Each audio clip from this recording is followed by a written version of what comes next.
You considering buying a house? I would suggest you not make any moves until you have seen this in-depth step-by-step guide of exactly what you should expect when buying a home.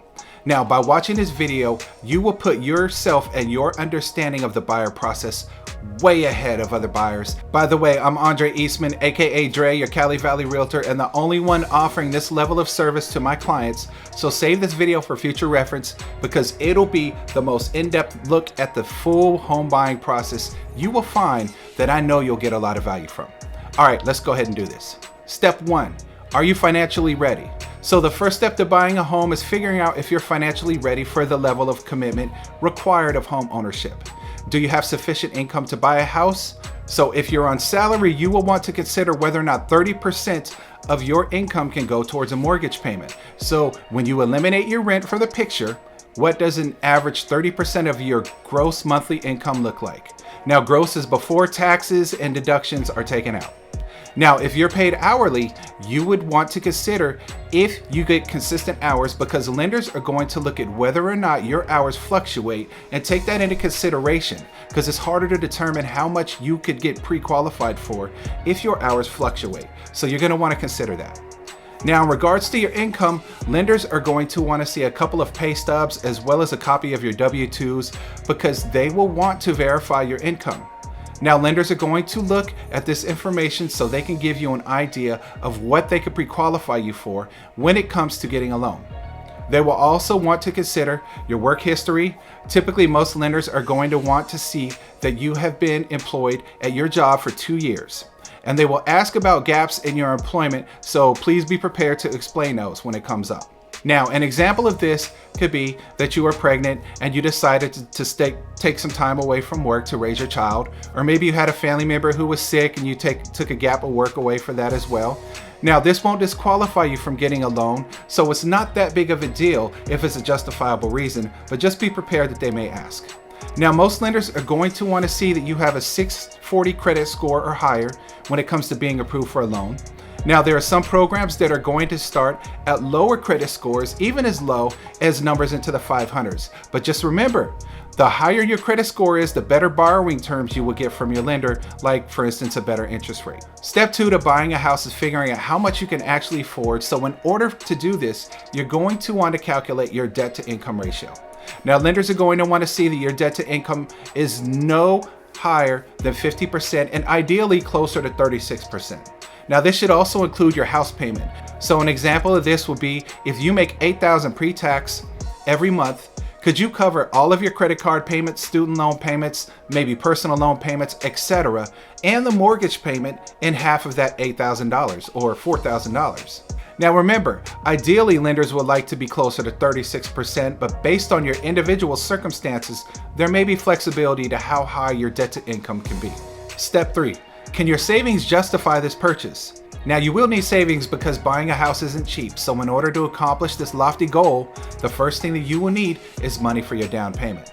Now, down payments typically start from 3% and go up from there, depending on the type of loan you get, and this will need to be paid at the closing, okay? This down payment is going to be a percentage of your purchase price, but along with that, you will also need money for closing costs. Now, closing costs are typically around 3% of the purchase price as well. So whether you get a 3% down payment for a conventional loan or a 3.5% FHA loan, and then another 3% on top of that for the closing costs, you're already looking at about 6 to 6.5% of the total house price that you will need to have saved up in order to buy the home. So if you're looking for a $500,000 house, for example, just between the down payment of 3% and closing costs of 3%, which will be 6%, you will need $30,000 saved up to put towards purchasing your house. So having savings is very important and something that needs to be planned for before deciding to buy a home. Now, you may have access to down payment assistance in some cases, and there are some types of seller concessions that you may be able to negotiate that can help you offset some of the closing costs. So if you're really serious about buying a home and a little short on the cash, you may have some options. Step 4 is to hire a great realtor. You're going to want to get yourself a realtor who's a buyer agent that represents you exclusively. If you're driving around looking for homes and happen to call the phone number on a housing sign, you are going to reach the seller's agent. I would suggest not to use this agent to purchase the home with. Although it's legal to represent both the seller and the buyer at the same time in a transaction in California, this is called dual agency. The problem is it's not advised because they are looking out for the best interests of the seller and may have a hard time negotiating on your behalf when they already have a vested interest in looking out for the seller and the fiduciary duty to them. So make sure you use a realtor who will represent you exclusively on only one side of a transaction.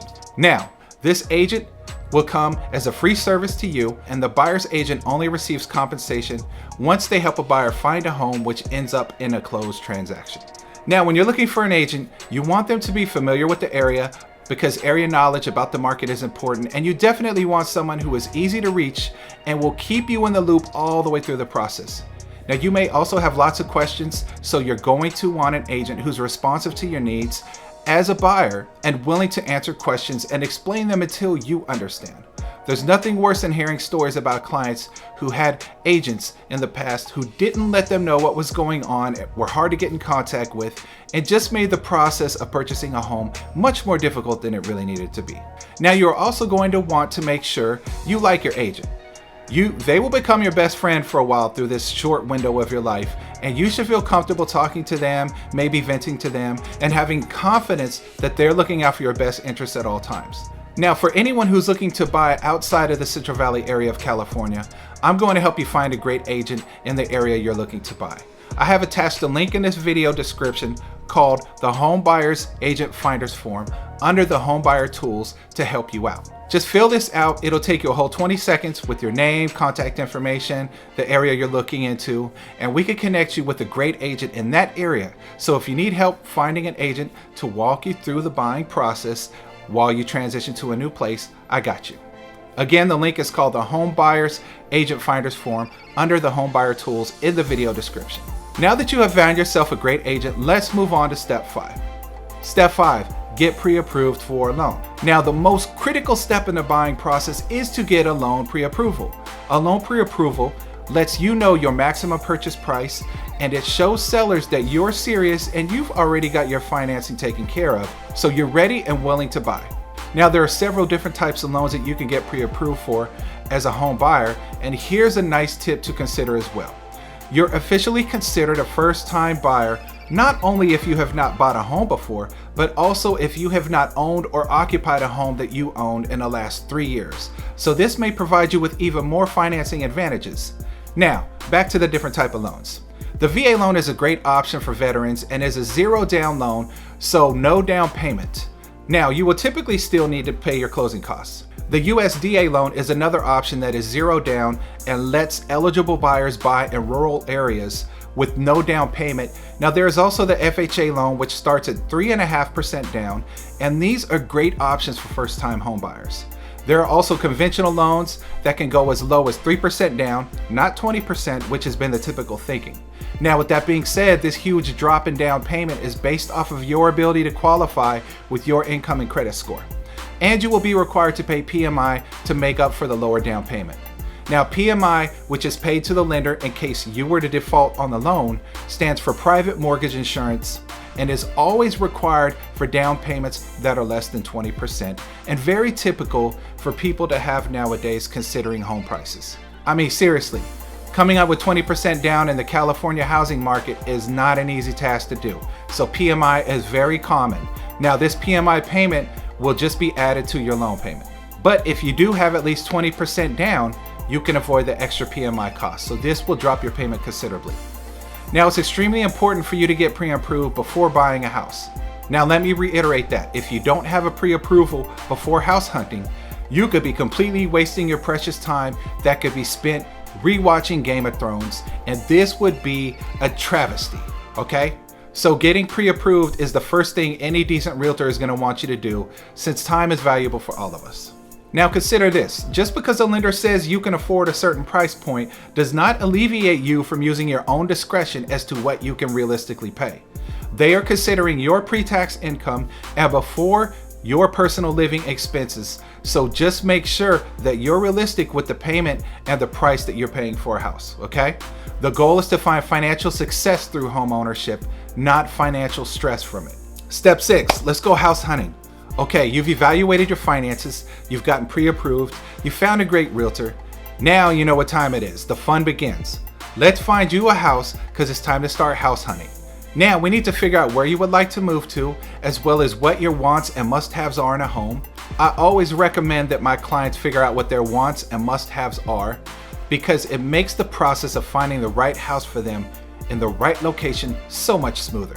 Now your agent should help guide you as to what your wants and must-haves are through a series of questions, and will begin helping you find houses that meet your criteria that you're looking for. Now you can also begin looking around yourself and sending your agent properties that you like, so you can begin to make a plan to privately tour these homes that you have an interest in. Step 7, put in the offer. Now once you find that beautiful home that just totally works for you, we are off to step 7, making an offer on it. Now I would advise here that if you find a home you like that also checks off your must-haves list, you make an offer on it. If it works for you, it may also work for someone else, and you don't want to lose out from the next buyer who beat you to it because they were willing to jump while you hesitated, okay? Now typically a seller's agent will respond back within 48 hours, yet the seller has absolutely no obligation to respond back at all if they happen to feel slighted by your offer, okay? Now what happens in that case is that the offer just expires at the end of the deadline that is set between you and your agent when you guys put in the offer. So now the seller can accept your offer, they can reject your offer, or they can counter your offer with a different set of terms or price. Now, if they do accept your offer, you will then be going into the escrow phase of the transaction, which is the process of transitioning the home from their home ownership into your hands. Just for your information, from the time that your offer gets accepted till the day you're able to close on a house varies depending on a variety of factors. Now, I have seen closes done in less than 2 weeks and all the way out to 2 months, but typically it will take between 30 to 45 days. Deposit your EMD. Now, once your offer has been accepted, you will need to be ready to deposit your earnest money deposit. This deposit is a payment a buyer is willing to put up to demonstrate their serious intention in purchasing the property. It helps to provide assurance to the seller that the buyer is committed to completing the transaction, and serves as a form of security for the seller, since they will be taking the property off of the market once the offer is accepted, and could possibly incur costs or miss out on other potential buyers during the transaction process if the buyer was to back out. Now, the amount of the earnest money deposit varies depending on several factors like market conditions, local customs. In general though, the earnest money deposit is usually reflected as a percentage of the purchase price, typically ranging between 1% and 5% of the total, depending on the market.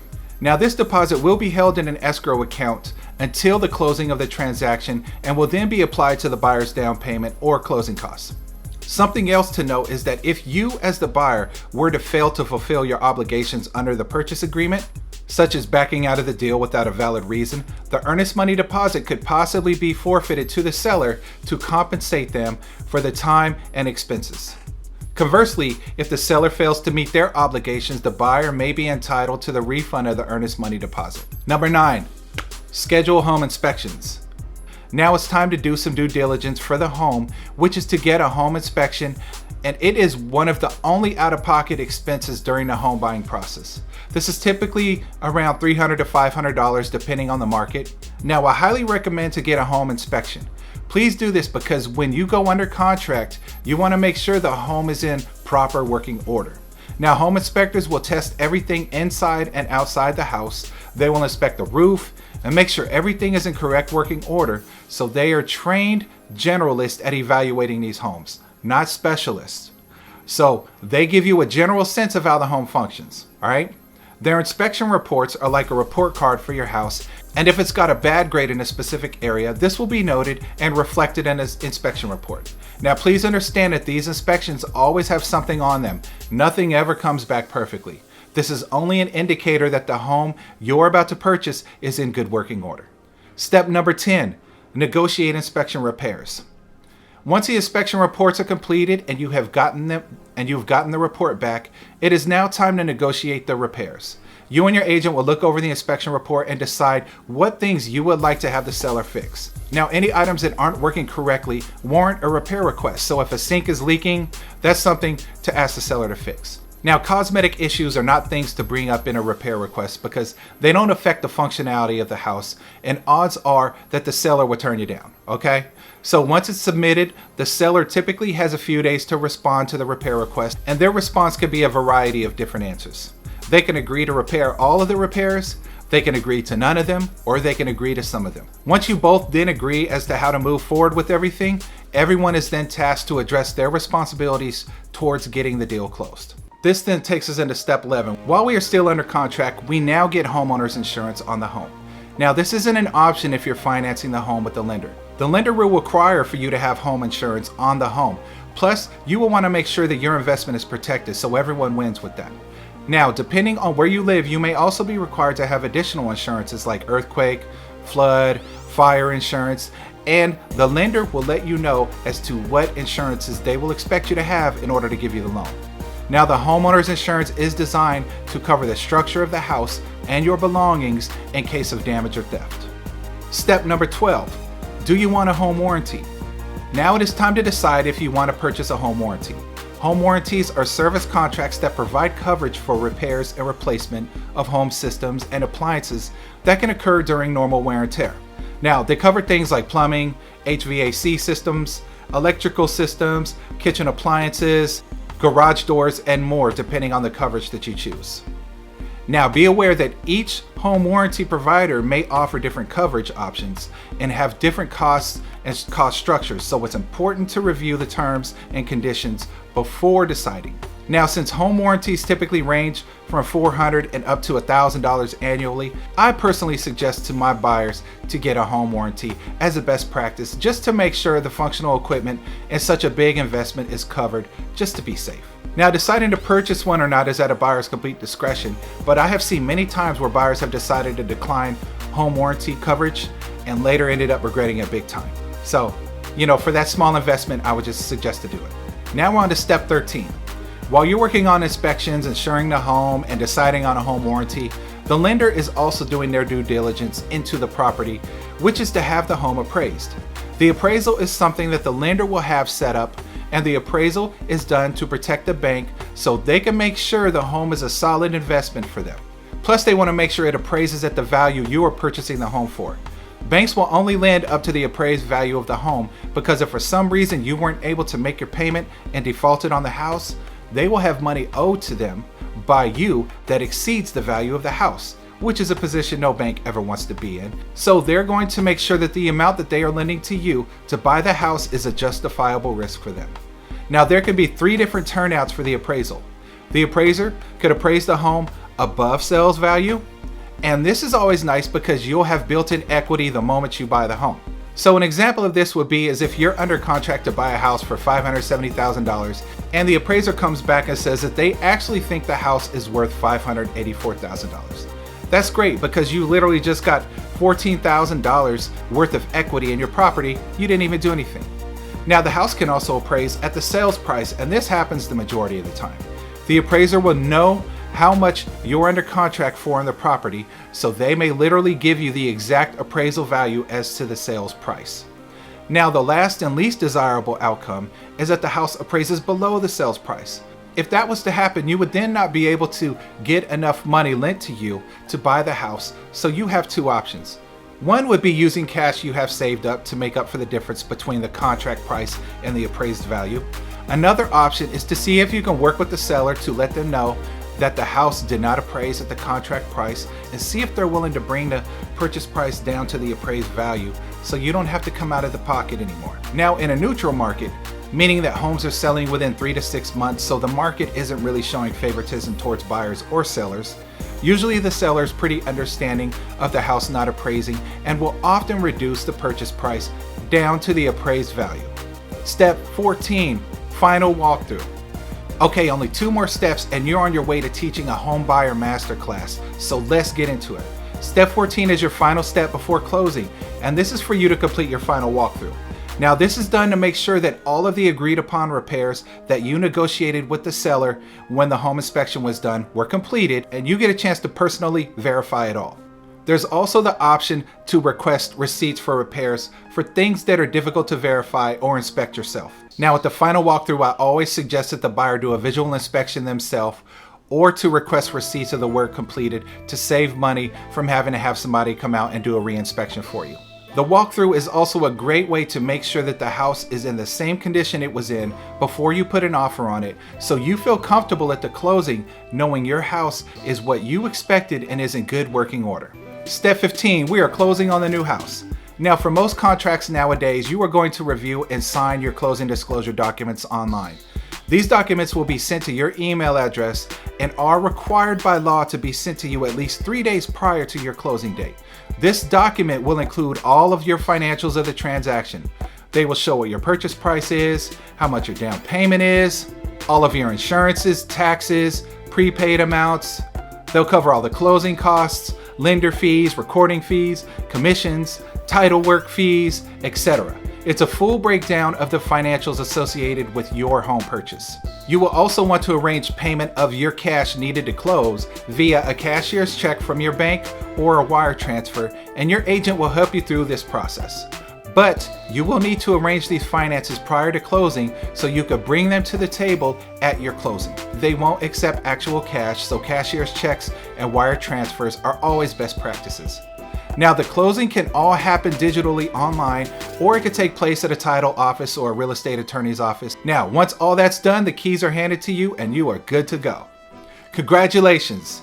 There you have the complete process to buying a home step by step. So you are officially now one of the most informed buyers in the real estate market. Now, if you have any more questions, let me know in the comments below and I will respond back. Now, don't forget the amazing level of value I offer my clients. So when you're ready to buy or sell anywhere in the Central Valley or need a great agent anywhere nationwide, let me know. I got you. I have access to a network of great agents from all over, so reach out to me so we can begin working on your smooth transition to wherever it is you need to go. Now, like and subscribe if this video helps you. Thanks for watching, and I will see you in the next one.